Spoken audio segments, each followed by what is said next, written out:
এই মুহূর্তে সবথেকে গুরুত্বপূর্ণ আপডেট আমরা দেখতে পাচ্ছি উপগ্রহ চিত্র থেকে।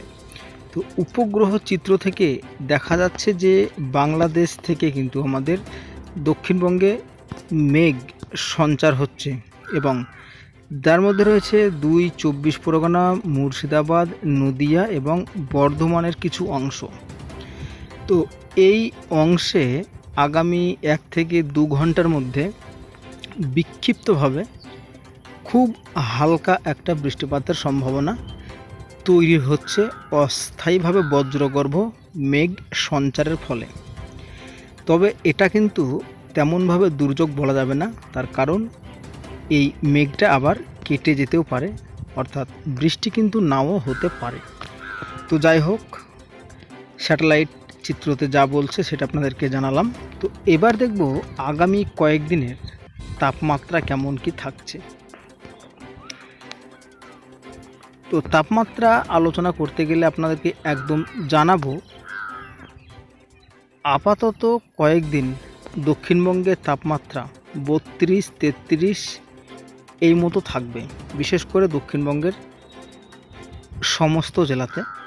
তবে এই তাপমাত্রা বাংলাদেশেও কিন্তু ৩১, ৩২, ৩৩ এমনটাই কিন্তু দেখা যাচ্ছে। আবারও কিন্তু দক্ষিণবঙ্গে বৃষ্টিপাতের একটা ছোটোখাটো স্পেল আসছে। তো আপাতত কয়েকদিন দক্ষিণবঙ্গে বৃষ্টি বিরতি চললেও বৃষ্টি আসছে ঝেঁপে। তো আজ সোমবার বৃষ্টিপাত কিন্তু তেমনভাবে লক্ষ্য করা গেল না। আগামীকাল মঙ্গলবারও কিন্তু বৃষ্টিপাতের তেমনভাবে লক্ষ্য করা যাবে না দক্ষিণবঙ্গে। তবে বিকেল ও সন্ধ্যার মধ্যে কিন্তু দক্ষিণবঙ্গের যেটা দেখা যাচ্ছে ২ মেদিনীপুর, হাওড়া, হুগলি এবং ২ চব্বিশ পরগনা কিছু অংশে বিক্ষিপ্তভাবে বৃষ্টিপাতের সম্ভাবনা রয়েছে। তাছাড়াও উত্তরবঙ্গে পুরুলিয়া, মালদা, ২ দিনাজপুর, শীতলকুচি, দিনহাটা এই সমস্ত অঞ্চলগুলোতে কিন্তু বৃষ্টিপাত লক্ষ্য করা যাবে এবং বাংলাদেশের রংপুর, চিটাগং, মহেশখালী, কলাপাড়া, খেপুপাড়া এই অঞ্চলগুলোতে একটু বৃষ্টিপাত কিন্তু লক্ষ্য করা যাবে। তবে আপনাদেরকে আবার জানাবো, আগামী পরশু অর্থাৎ বুধবার ১০ই সেপ্টেম্বর, তো বুধবারের দিন কিন্তু উত্তরবঙ্গে এবং উত্তর বাংলাদেশে ঝেঁপে বৃষ্টি রয়েছে সকাল বেলার দিকে। তবে বিকেল ও সন্ধ্যার মধ্যে কিন্তু দক্ষিণবঙ্গের কিছু কিছু জেলাতে, বিশেষ করে দুপুরের পরে বর্ধমান, বাঁকুড়া এবং পুরুলিয়াতে একটু বিক্ষিপ্ত বৃষ্টি কিন্তু আমরা লক্ষ্য করতে পারছি এই মুহূর্তে। তবে উপকূলের জেলা অর্থাৎ ২ চব্বিশ পরগনাতে একটু বিক্ষিপ্ত বৃষ্টি। তবে ভারী ধরনের কিন্তু দুর্যোগ একেবারেই নয়।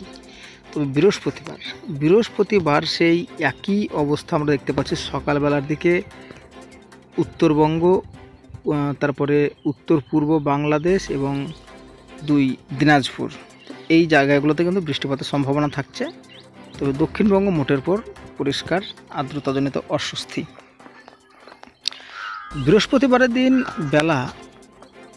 দুপুরবেলা, তো বৃহস্পতিবারের দিন দুপুরবেলা থেকে কিন্তু আবহাওয়ার একটু পরিবর্তন লক্ষ্য করা যাচ্ছে। গোটা দক্ষিণবঙ্গ কিন্তু মেঘ ভাব থাকবে, তবে কখনো রোদ, কখনো মেঘ, এবং তার সাথে কিন্তু আর্দ্রতাজনিত অস্বস্তি বজায় থাকছে এবং সমস্ত জেলাতে দক্ষিণবঙ্গের খুব হালকা পরিমাণে একটা বজ্রবিদ্যুৎ সহ বৃষ্টিপাতের সম্ভাবনা তৈরি হবে। বাংলাদেশের ক্ষেত্রে কিন্তু সমস্ত বাংলাদেশ জুড়েই একই পরিস্থিতি, অর্থাৎ খুব হালকা পরিমাণে অস্থায়ীভাবে বজ্রসহ খুব হালকা বৃষ্টি, লাইট রেইন, এরকম একটা সম্ভাবনা কিন্তু থাকছে। তো শুক্রবারের দিনও কিন্তু সেম একই অবস্থা। তো আপনারা যে যাই চ্যানেল থেকেই দেখুন না কেন, বৃষ্টিপাত কিন্তু এই মুহূর্তে গভীরভাবে নেই বৃহস্পতিবার পর্যন্ত। তবে শুক্রবারের দিন বিকেল থেকে আবহাওয়ার বদল দেখা যাচ্ছে উপকূলের জেলার বাংলাদেশে। যেমন থাকছে ২ মেদিনীপুর, হাওড়া, হুগলি, কলকাতা, ২ চব্বিশ পরগনা, নদিয়া আংশিক, এবং বাংলাদেশের ক্ষেত্রেও উপকূলের জেলাগুলো বাংলাদেশের বৃষ্টিপাতে কিন্তু অ্যাক্টিভ থাকবে। এটা কিন্তু হালকা থেকে মাঝারি বৃষ্টি। তো বৃহস্পতিবার কিন্তু আমরা একটু বৃষ্টি পাচ্ছি, তবে তেমন কিছু এটাও নয়, পরিবর্তন হতে পারে। তো যাই হোক, আপনি কোন জেলা থেকে আমাদের এই ভিডিওটি দেখলেন অবশ্যই কিন্তু আপনার জেলাটির নাম আমাদের ভিডিওর কমেন্ট সেকশনে জানাবেন। দেখা হবে পরের আপডেটে। সবাই ভালো থাকবেন এবং সুস্থ থাকবেন।